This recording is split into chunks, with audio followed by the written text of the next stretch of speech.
The question was asked, how do I surrender? And I've been asked a few times before, why would I surrender?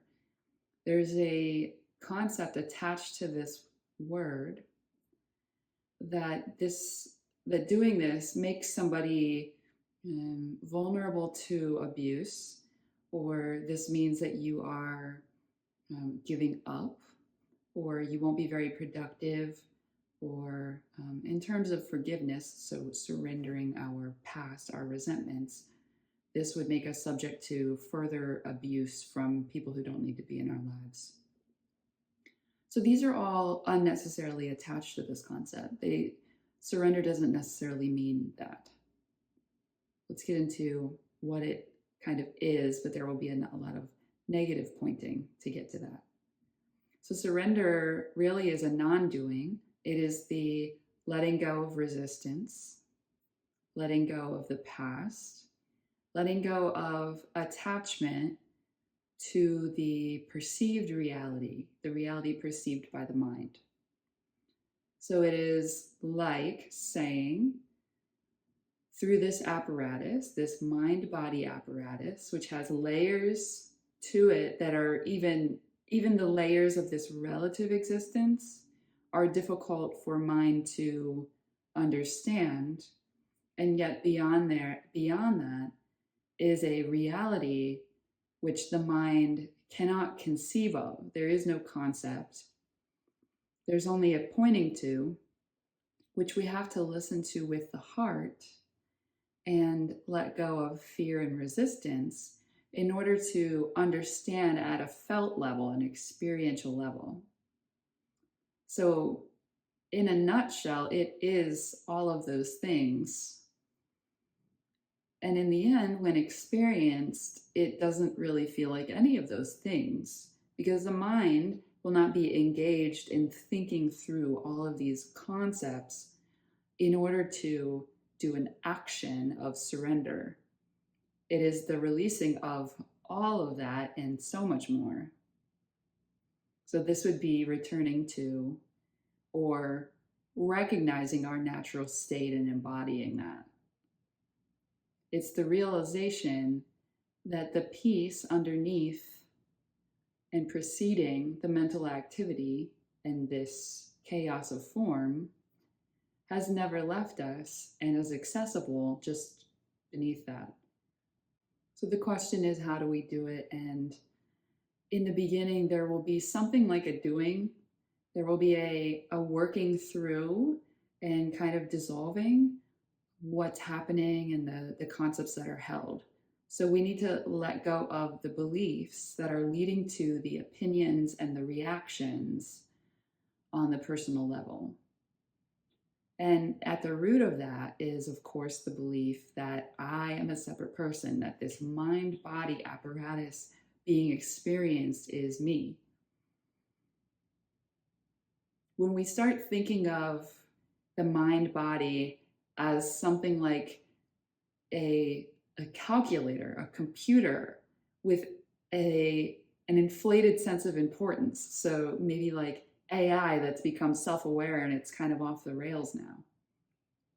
That helps us understand what we're dealing with a little bit more. But we can't be attached to those illustrations either, because that's reductive of the situation as well. So as I've discussed with multiple people, this idea of dropping beliefs, there is a resistance that consistently comes up.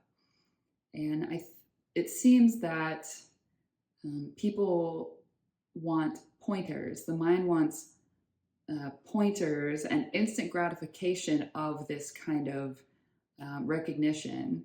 So the mind is taking this effortless thing and is now attaching to it and saying, this is how I'll be happy. This is my preferred way to do this work.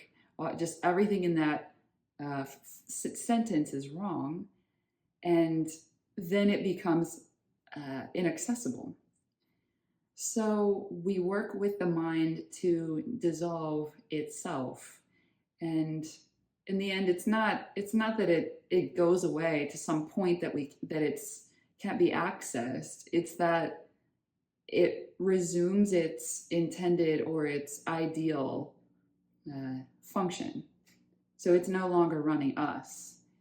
It's like the one consciousness has willingly come into this game, and it's sort of hypnotized by the apparatus that it is being used or being experienced here. And it, in knowingly being consciousness playing the game, we can then sort of play it properly. That's not to say that what's happened to this point is wrong. There is no real should in this, because no one is really being hurt. There is no person, there's no actual person being hurt. And this isn't to be dismissive of our experiences. When this is heard on an intellectual level only, it does feel dismissive and maybe hurtful, especially if we're going through a lot of struggle at the time. So just know that's not what this is. And ultimately, it will be understood from sort of a heart or experiential felt level. Ultimately, there's no reason to surrender. The mind is not going to convince itself of a reason, of a justification for itself to feel safe. Rather, we go beyond the mind, and safety, an actual ultimate sense of safety, is remembered or realized and then kind of resumed. But there's not a doing in that. There's a lack of doing. So if we're worrying, we don't then change the thoughts to positive thoughts. We can, but that's like an intermediate step. Ultimately, in the most natural sense, there will simply be a lack of thought where there was thought. But this is, in the end, going to be causeless. We can't look at the relative reality, the appearance of things, and say, yes, there's plenty of reason for me to relax, because this is a kind of swirling ball of chaos. To remember the stillness, to experience the stillness, the peace that we really are, or that emanates from what we really are, is to experience non-relative safety, so absolute safety, beyond what the mind can try to conjure. So this is not something that we work through in order to secure some sense of relative success for ourselves. This idea of, I'm going to surrender now so that this sort of magical force will be on my side, and then I'll get the things I want. Ultimately, this happiness that we're looking for will be unconditional. It's not achieved or earned through positive outcomes. This is kind of controversial at its root, because in the relative sense of things, there's this idea that I really need to be saving for retirement. I'm behind, so-called behind, the standards of humanity or of my region or within my family, or whatever it is that that the mind is holding itself to. It would be considered unsound financial advice to tell someone not to worry about that. But ultimately, we need to want ourself. I say we, I mean the one, but within each experience. We must want ourselves more than we want the relative aspect of this, more than we want acceptance, success, or some relative idea of safety or stability. What we find is that when we do let go, things then happen effortlessly, and we can start to understand and trust in this sort of order within the chaos. It does not require the mind's engagement, the mind's resistance to it, the mind's constant um, stewing and churning to make things happen. The entity being experienced is not the one in charge, is not the one um, with any real power. And all that resistance is only creating a world, a sort of inner reality that seems to confirm that all this suffering and pushing is necessary and needs to continue. So wherever the attention is placed, wherever there is absorption or buy-in, that's how the world is going to continue to be perceived and play out. So with all these reasons to be guarded, to be upset, and so many people are talking about how people are not to be trusted, people suck, and you really have to keep your guard up and all these kinds of things. We have to let go of that. These are beliefs, they're relative. You can, in an instant, choose the opposite standpoint and find reasons to stick with that.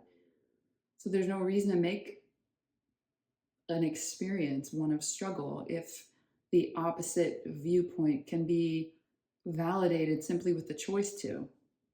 What you'll find is that on a deeper level, the experience of all things is transformed when there is a sort of commitment or desire to allow things to unfold effortlessly. They then do. So in the example of my work within body work, for years there was this belief that in order for my work to be appreciated, there had to be all this really strenuous output, lots of elbows and knuckles and pushing and all these things. And beneath all that, people want to be loved, appreciated, treated well. They want to have confidence in their practitioner. And these things are going to then attract the clients you want, the experiences that reflect all of this. And then the work that is done becomes effortless. And that doesn't mean that I'm no longer providing there's no longer a quality service being provided. There's a noticing that maybe mid-session, the mind has not been churning about how to sort of impress this person or secure their good opinion. Oh, I see how life can be lived without that, without sacrificing any kind of quality of experience. It hasn't been necessary. It's only been asserting itself to be necessary. So with surrender, at first we can practice by relaxing the body and then noticing the energetic layer, any side effects or any sense of surrender that comes along with that physical, an energetic sense of that. And then this becomes more automatic and it simply becomes the mode of existence. And then there is no need to kind of maintain it. Whenever resistance comes up, there's a noticing of it and making it conscious. And in contrast of the other experience, the experience of the impersonal mode, it falls apart. When I say impersonal mode, I mean that which precedes and underlies thoughts and judgments and effort and resistance. So when we just stop and notice in this experience that at the most basic level, there is an awareness of everything unfolding equally. We can even say all as one. All of this manifestation unfolding, and I am aware of it effortlessly. This is the kind of clinching of that understanding. This is the felt understanding. So even when the mind is presenting resistance, we can kind of back up from that, let's say a couple inches. It's not really, it doesn't really pertain, but we can visualize it in that way. Just backing up a bit, a little space between who we are and this thing that's happening here. So we can take we can take the seed of this impersonal mode by simply observing everything that is unfolding. And we can isolate one sense, so we can notice sound. Sound comes from the etheric element, the element of space. In Ayurveda, there are 5 elements. One of those is space, and that pertains to sound. When we isolate the sensation of sound, and we can close our eyes if we want to do that, and just notice that before the thoughts about the sounds is simply the awareness of the sounds. This is prior to kind of sensation. This is just, it's noticing, let's call it. In the effortless noticing of what is arising is our true nature.